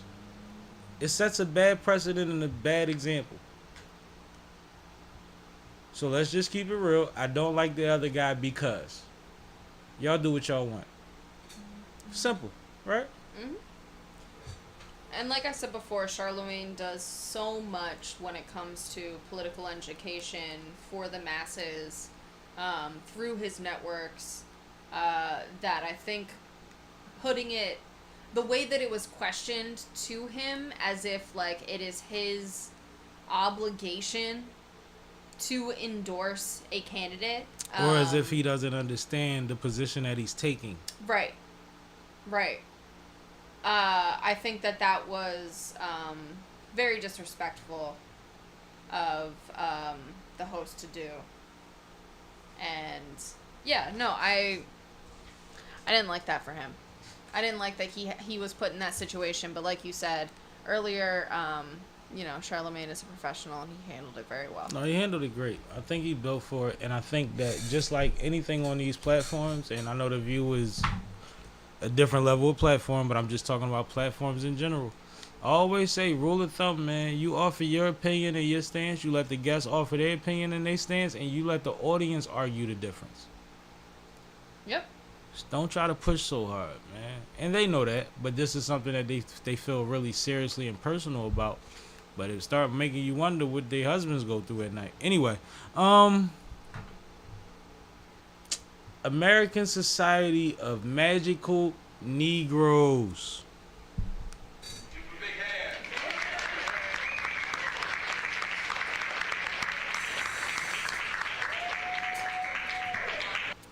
I'm here, Kay. So, this is something that we actually mentioned on the show probably about a month ago, maybe a month and a half at this point. But it is now streaming everywhere, so if you have not seen American Society of Magical Negroes, please go check it out. It is on Peacock. But we watched it today, and I personally thought that it was very, very well done. The concept itself was super clever and just very introspective of like a filmmaker to do. If you understand what I'm trying to say there, I don't think I used the right words, but you get what I'm trying to say. Picking up what you're putting down. Yeah. So I thought that was great. I think the actors were brilliant. And it had a lot of great names in it too. But yeah, so Sam, what did you think of it? I first want to premise by saying that the title and the premise of the movie is based on the fact that throughout the ages, within story, movie, song, whatever have you, there's this magical Negro that just pops up and he makes the white person comfortable in their time of despair and he helps them through it and he disappears. And it happens in a lot of movies. There's a Will Smith movie that they playing golf in when he's that Negro. There's the what's the name, Green Mile. There's Shawshank. There's all type of stuff where you could just see these characters over time, and there's a lot of stories just in books and things and fables that have the same kind of effect. And they made a play off of that, because if that's the only kind of black person that you will put in a positive or endearing light in a majority of the productions that we're allowed to be looked at that way in, then that's what makes you comfortable. And if to be able to kill a black person, all you have to say is, I was uncomfortable, then let's figure out what makes you comfortable. And that's basically what they did. They built a society of like-minded individuals on the same mission to make white people comfortable so that more black people could live. And I thought that was an interesting perspective. I thought it was, we all saw they cloned Tyrone. These things are coming out and on different levels, but like these are all modes of thought, and it's a lot of truth to all of them. A whole lot of truth. But I think that the way they ended it was what made it more perfect. And I think that, I don't want to give up too much, you wouldn't expect it to be damn near a rom-com. No? I don't know. I feel like one of the things that I really enjoyed about this movie is that they took a lot of production qualities and tropes from traditional wizardry style movies. So like even like the way that the scenes were lit and the soundtrack that was used and things like that, it invokes this like fantasy style feeling, so it feels like you're kind of watching Harry Potter. So in that sense, I was kind of expecting like an arch of romance, just because that's an element that's usually present in those types of films as well. All right, so I was late. All right. So that's why I said but No, you good. everything else that you said, absolutely, I completely agree. I thought, I just think it was very, very well done, and I really appreciated the depth of the like metaphors, callbacks, and like narratives that they went into. Did any stand out to you? I mean, I called out like the fantasy movie tropes that clearly stood out to me. I think with I don't want to go too deep into the movie itself. I know it's hard, right? But when they were showing, like in the beginning, kind of when they Okay. were showing The past and like different magical Negroes of the past that did exemplary jobs or whatever, and some of those were so indicative of previous characters from films that like you couldn't help but not draw those comparisons. Yeah, I think they did a good job of drawing you into what the idea was very early. Yeah. But then you kind of went on the same journey as the character in your thought process of like first response is like, whoa, what the fuck? And then your second response is like, okay, it gives you some extra powers, like, cool, maybe that's worth it. And then you see like the types of sacrifices that come with that, power and knowledge. I'm about to say, with the awareness, Right. with being woke on a certain level, Right. and not woke the way that they're using it politically. Yeah. But and then you start to have the emotional reactions to that, and to those limitations that you feel from those things, and then you get to see the characters kind of deal with that. One thing I think about is the the being overly apologetic or overly accommodating aspect of the main character's progression, right? I'm gonna look like this, I'm gonna make my face look like this in your presence, I'm gonna do this. Like, that's a real thing, yo, and you don't even realize you're doing it, or like code switching in not the positive way, right? Mm-hmm. There's a lot that goes on that comes from trauma or comes from fear. Mm-hmm. But it's in your head, it's being a better person. But if the root of it is out of fear, then it's not helping you. You see what I'm saying? Right. And it's part of why I always say the little thing when I say, man, I grew my hair and got these tattoos for a reason.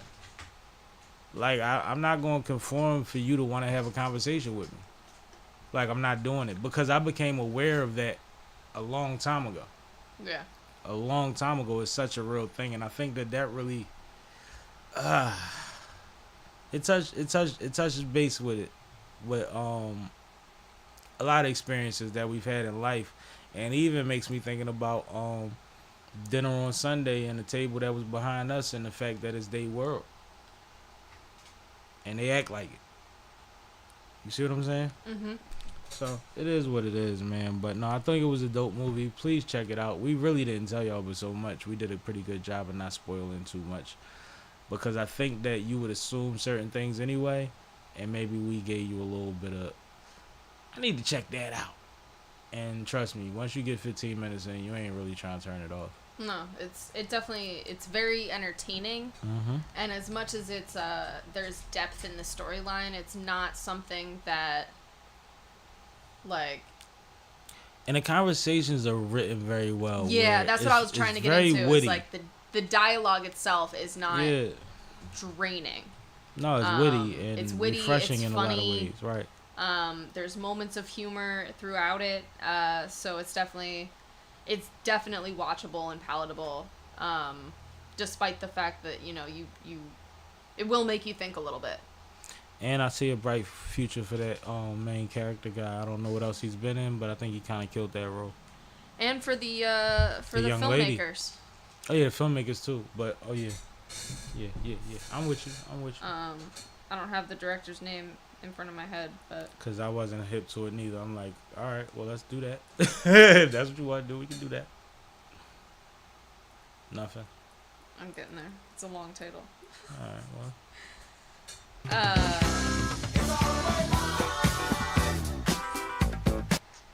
Kobe Libby. Mm-hmm. I'm not sure if I'm saying your last name right, but Kobe is the director. Oh, no, you going? I never heard of you, so if this is one of his breakouts, he did a great job, and that's heavy. Yeah. Yeah, and it doesn't look like it's getting the traction nor the reviews that I think that this film deserves. But you know, it's oftentimes that I disagree with critics, so who knows? This was something that once I saw David Alan Grier, shout out to the legend David Alan Grier, talk about the movie, I was interested. I wanted to see it, and I knew when I was interested in it from the gate, I knew it wasn't going to get the traction it was supposed to get. I knew that I had a unique interest in seeing it. You see what I'm saying? So, hopefully people pick up on it. You never know with social media. The right person says that they watched it, and the whole world goes to watch it. So, it might got a chance still. Yeah. Enlighten some people, give you a new perspective, new way to look at things, and find your place in the struggle. Like I always tell y'all, man. Figure out where you at in the representation of that. Are you somebody that overcompensates? Are you somebody that undercompensates? What are you doing? Right. How would that end for you? Where do you see that going? Yeah. And you can comment and let us know. Yeah. Absolutely.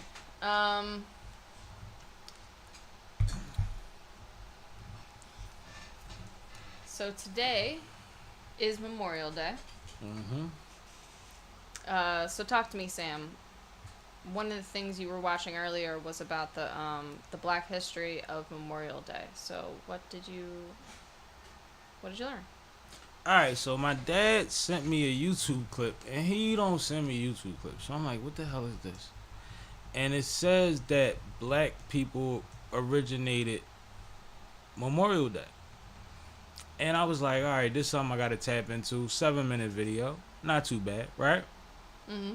So when I got a chance, I watched it, and they're basically saying that there's a lot of different stories through history, not in the history books, but through like historians of where Memorial Day started. But there's a few of them that predate what America is aware of that are black. And one of them was in Charleston, South Carolina, where freedmen celebrated and made an annual celebration out of a mourning situation, right? Mm-hmm. There's other ones where enslaved women that were empathetic have done it, but all of these predate Memorial Day. There's pictures of them, there's record of them, and there's the Charleston situation was actually brought to light by a white professor that actually was doing a lot of studying and going through the archives and going through pictures and stuff and speaking on with, but it's just crazy because we start all this shit, man. And I'm just turned 42 yesterday, and I've never heard about any of this stuff, so now I got more homework to do to see about these other situations and celebrations, because like I said, it was a 7-minute video and it told quite a bit in 7 minutes, but it's one of those things where you're not going to get it all right there. But they're really saying that unofficially, I believe it was the Charleston, South Carolina situation that was the first noted situation that we can date back in history. That was done by freed slaves. Freedmen. Dope. Did you ever hear anything about anything like this? No, I don't think I ever looked too deeply into the history of Memorial Day. What do you think about that possibility? Do you think it makes sense? Yeah. It makes sense. I think, especially if you think about like what Memorial Day has become in terms of like culturally, I think it makes a lot of sense. And I wonder if that has something to do with that. I just mean like the fact that it's become like a gathering of, you know, family, like a family gathering day, and like a eat together, pray together type of day. You know, that's what I mean. But Yeah, man. Well, our people have been celebrating our fallen soldiers in a lot of different ways for a long time, and this is just part of the American version of the story, man. And we don't need the day. I'm not trying to take ownership of the day, but I thought that that was something interesting, and like I said, something that I'm actually going to. And it's funny because it's YouTube, right? So now this shit is going to pop up on my news feed anyway. So I'll be able to find stuff when I'm not even looking for it, man. there you go. I'll get more information, learn more, grow my brain. You do the same. You do the same. I ain't coming back for updates. Heard. Go ahead. All right, so Trump had a rally in the Bronx.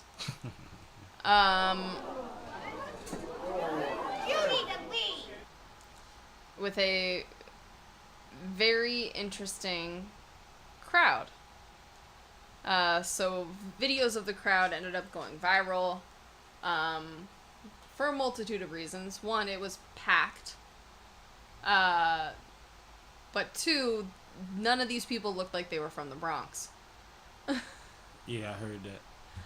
So, yeah, what are your thoughts that Trump is still turning out these types of numbers? And what are your thoughts that he held a rally in the Bronx in general? Well, as far as the numbers go, just like all of Trump's recent rally pictures, they don't compete with real support and real presidential runs. Like, they showed all the way back to Obama having to wait. Like, this is a section of a park. It's just like having a venue, right? Mm-hmm.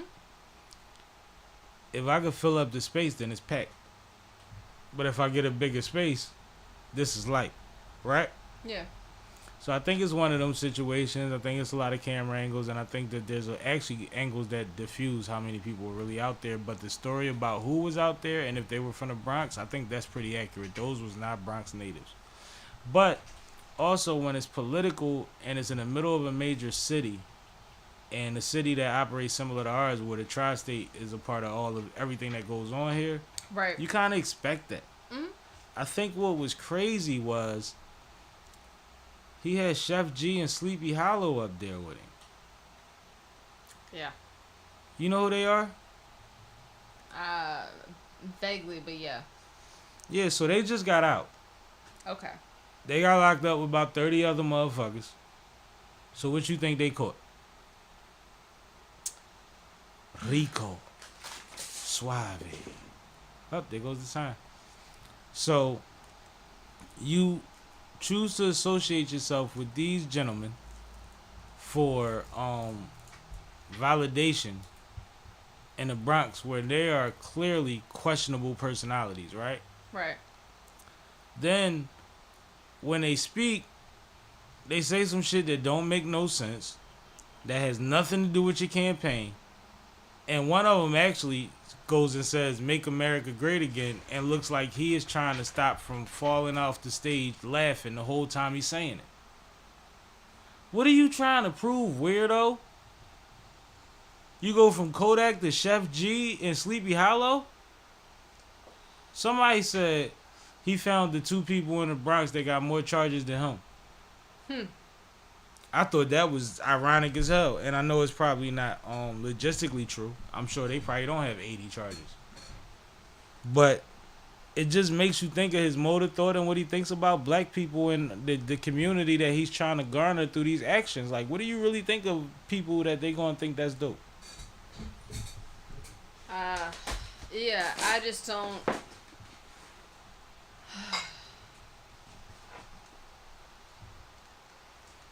I'm so even when I was putting this topic list together, I was disappointed that I had so many Trump topics. Like, that I have so many things to talk about with Trump.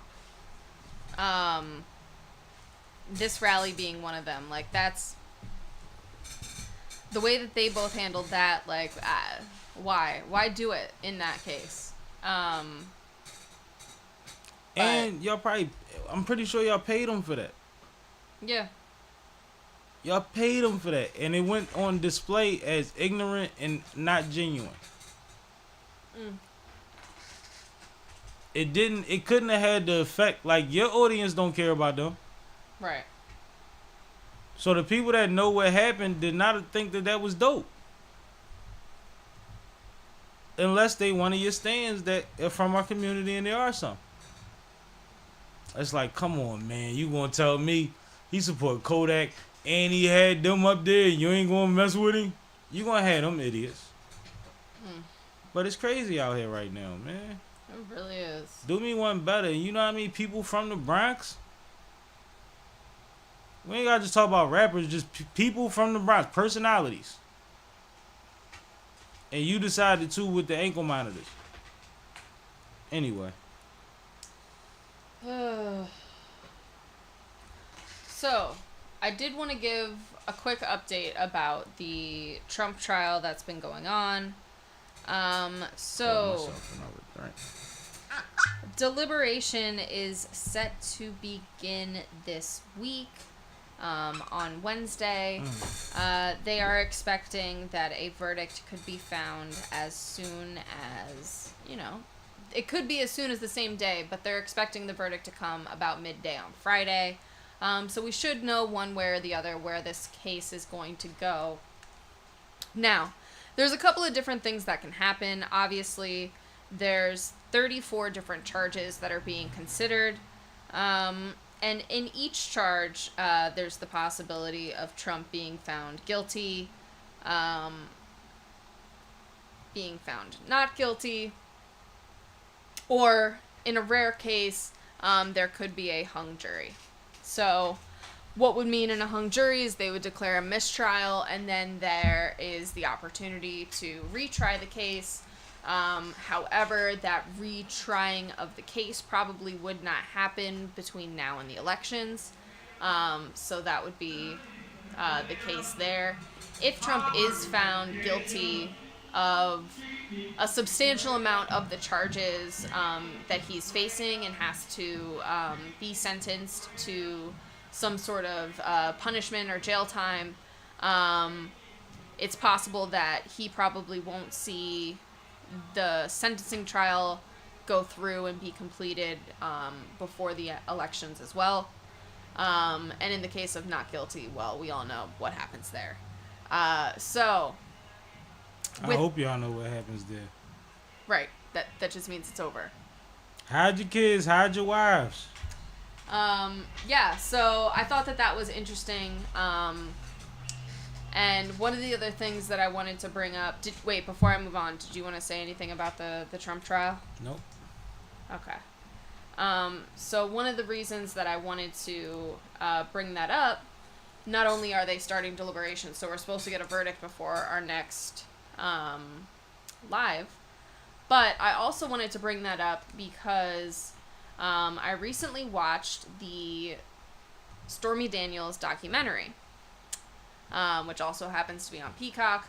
But this was a collection of interviews with Stormy Daniels and some of her associates, as well as some footage taken by a documentarist that was working with Stormy during the 2018 dust-up of the Stormy Daniels and Donald Trump case.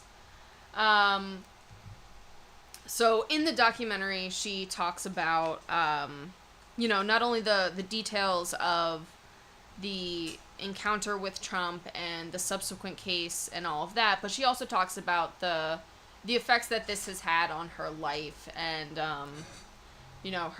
she ended up having to go through a divorce because of this case. Not because of, obviously not because of the interaction with Trump itself, but because of the attention and everything that it drew. She's had to spend a lot of time away from her daughter because of it. And Does it talk about her being ran down in that parking lot with her daughter? Yes. Oh, all right. Yeah. Mob shit. Yeah. So it really goes in depth from her perspective and what her experience was throughout all of this. And, if we remember back to 2018, after, there was a time during the first lawsuit that folks thought, folks were really on Stormy Daniels' side, and she started to be seen as like a hero of some sorts for the Democratic Party and for some other like liberation movements and things like that. But then that momentum kind of quickly died out when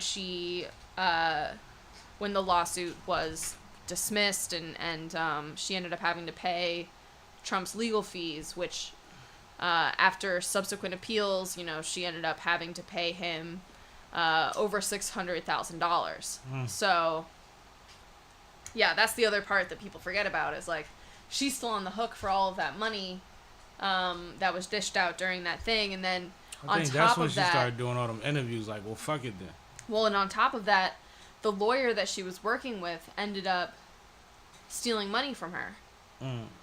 And he had his own issues, like simultaneously was extorting Nike and all of these other clients. That's crazy. So she was really, being victimized on multiple different levels all at the same time. And it was interesting to hear her perspective of everything that's going on, especially in the context of the verdict coming, because as we remember, what this Trump trial is actually about is campaign finances and what they call hush money. So going back to Stormy Daniels and the original NDA agreement that was signed prior to the first election, trying to get her to not sell her story about a sexual encounter. So it was all over $130,000 payment of hush money. And that's one of the instances that's being brought up in this trial. So she was, one of the witnesses that was spoken about and called to. So it's interesting to see the documentary now and in that perspective. And, I really hope that at the end of all of this, she gets to find some peace. Now, one thing that I heard that stood out to me, right? Mm-hmm. We're talking about all the many ways that she was affected by the situation, right? Mm-hmm. We're just talking about or that doc is just talking about her specific story. But overall, for people that don't understand, that's part of it. It's called a press or a blitz. Like, they know that when they're operating at a certain level and they put certain things into play, that chips are going to start falling everywhere and in places that you didn't even know they existed at. They know that. It just falls differently for every person depending on how your house is set up. Mm-hmm. But that's a natural part of going up against the big guys, the machine, the good old boys, whatever you have you, calling the police to accountability. That's part of it. It's part of it. Like, we've seen a man get killed over selling Lucy cigarettes, and his family had to find a way to find enough money to move out of that neighborhood because emergency services would no longer respond to her calls, and she had somebody in her household that was at risk. Right. That's crazy. So just imagine how much stuff you go through when your shot is high as it can go. And you on the other side of that. And they thought you was shutting up, but all of a sudden, you talking again. All of that stuff was not supposed to happen, but it's part of it. It's part of it. I don't want people to think that her story is unique at all. Your favorite rappers, your favorite singers, your favorite actresses, your favorite athletes, it has happened to them. At that level, when they run into something and they go against somebody and they stand for something against somebody that's bigger than them. All the chips fall. All of them. That's just a description of what's part of the course. I'm being honest. I don't want to sound insensitive. What you think? I mean, you're not wrong, but it doesn't make that any less wrong either. Not at So- all. Never. But it's what it is. Like Yeah. it's why when people say, all right, for better context, when people say, why didn't somebody speak up sooner? Why didn't you do this? Why didn't you out this person? This is why, yo. You have to have the mental capacity, the financial capacity, the support system personally to be able to withstand these hits. Right. You're going to have to change locations, change your kids' schools, Right. walk to the supermarket and act like it's not bothering you. Yeah. Like, it's a lot, yo. And shout out to those the 2 black women that he ran through the ringer about changing the votes and all of that. Right. Ruined their life. It's the same thing. It only take a word, yo. A well-placed word on a big enough platform can ruin somebody. So Yeah. speak up, but know what you're getting yourself into, and please make sure that you clean the closet first. Oh. Which is hard to do, and which is the reason that a lot of people don't speak up, because your closet is still your closet. You like, damn, I ain't perfect. They gonna find out I ain't perfect. I don't want nobody to know I ain't perfect. Right? Yeah. It's crazy, yo. It's crazy. I didn't catch the doc, but I get the gist of it. I've seen a lot of docs in my time, and I actually know more about what's going on in this situation than you will realize. So it is what it is, man. And the crazy thing is, like, through all of that, it don't even seem like she got no pleasure through the interaction at all. No. I don't even feel like she wanted to be there. And to get all of this as a result of it, I can't imagine a bad one night stand and it just drag out like this. From the way she tells it, like, she didn't even really want to sell the story. No. It was just somebody said something about the story, and it was either sell them the story so that they get it direct, or they're gonna run it anyway. Yeah. So at that point, yeah, That take always- your agent and go on a shopping spree, like, shop it around. That's the situation with all of these situations. That's how it goes. And I mean, I'll tell you back to Monica Lewinsky. Her best friend told that story. Right. She didn't say something. Her friend told it. And her friend told about the dress. And then Monica becomes synonymous with oral pleasure. And 20 years later tells y'all that it ruined her life. But she was in love with that man and they had a real relationship. Yep. Yep. It was an outside source that gave that up. I think people forget that. Shorty wanted some clout. She wasn't trying to get justice for her girlfriend. She done went to the police. She sold a story. All right. Anything else left on the list? That's it. That's all I got for you. Alright, so I gotta end it like this, right? Uh-huh. Thank you and salute to everybody that showed me love for my birthday. Every single one of y'all are appreciated. Salute to all the other Geminis, all my other folks that actually have birthdays around this time. My sister's birthday is actually in a couple hours, so happy birthday, Dawn. Day after that is the twins. Happy birthday, twins. Fats. Happy belated to Shira, to Aaron. I know a lot of people on my birthday. Purple. And just salute to everybody that took a second to make sure that I felt special, or that they pulled up on me, or they called me, or they reached out to me. I'm busy as hell, and I'm still responding to a lot of it. All the text messages, I'm happy to say I got through, but I got a lot to do on social media. But I'm a respond to all of y'all. I'm not making a general post. I'm hitting everybody back. As long as they show me your name, I'm commenting. But I just want to say thank you, and I want to say thank you to Kay, Font Productions. I want to say thank you to my family. I want to say thank you to Tweet and everybody that was in that room with me on Saturday. We had a ball. We are all winners, and we are all revolutionary. And I just want to say that, as I should be, I'm pretty damn lit. And I see y'all next week. Matter of fact, catch me on Thursday. And then catch me live on Monday. How about that?